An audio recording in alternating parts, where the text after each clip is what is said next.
উদ্যোগটোৰ লগত জড়িত হোৱা প্ৰথম দিনটোৰ পৰাই এই উদ্যোগটো যাতে এটা নতুন গতি প্ৰদান কৰিব পাৰোঁ তাৰ কাৰণে আমি এটা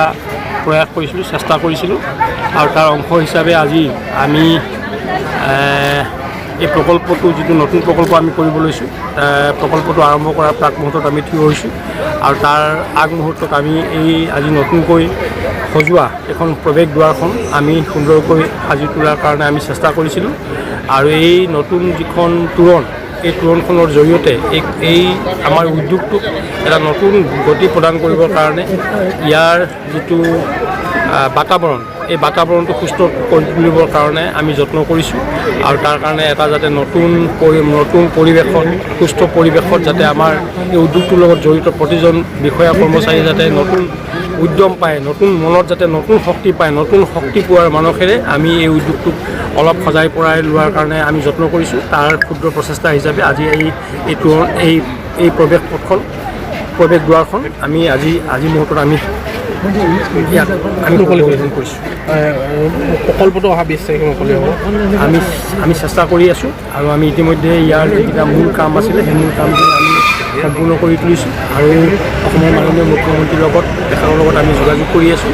তেখেতে সময় দিলেই আমি এই প্ৰকল্পটো উদ্বোধন কৰিবৰ কাৰণে আমি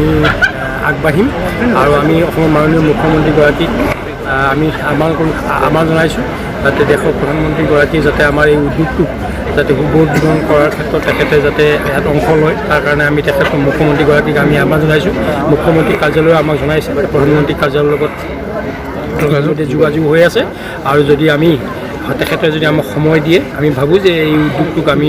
আৰম্ভ কৰিবৰ কাৰণে ভাৰতৰ প্ৰধানমন্ত্ৰীগৰাকীক আমাৰ মাজত পাম আৰু ভাৰতৰ প্ৰধানমন্ত্ৰীগৰাকীক আমি ইয়াত এইকাৰণেই বিচাৰিছোঁ যে আমাৰ এই উদ্যোগটো যাতে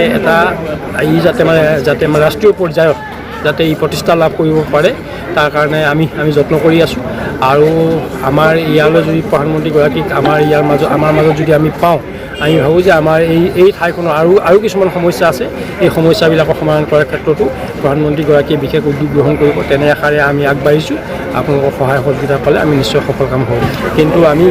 এটা প্ৰয়াস কৰিছিলোঁ যে এটা সুস্থ বাতাবৰণ যাতে গঢ় লৈ উঠে, ইয়াৰ প্ৰৱেশ পথটো ঠিক হ'লে মানুহৰ মন চনবিলাক যাতে মুকলি হয়, ইয়ালৈ অহা মানুহবিলাকে যাতে এটা নতুন শক্তি লাভ কৰিব পাৰে, নতুন উদ্যম লাভ কৰিব পাৰে তেনে এক প্ৰচেষ্টাৰে আমি এই গোটেই কামখিনি কৰিবৰ কাৰণে আমি হাতত লৈছোঁ।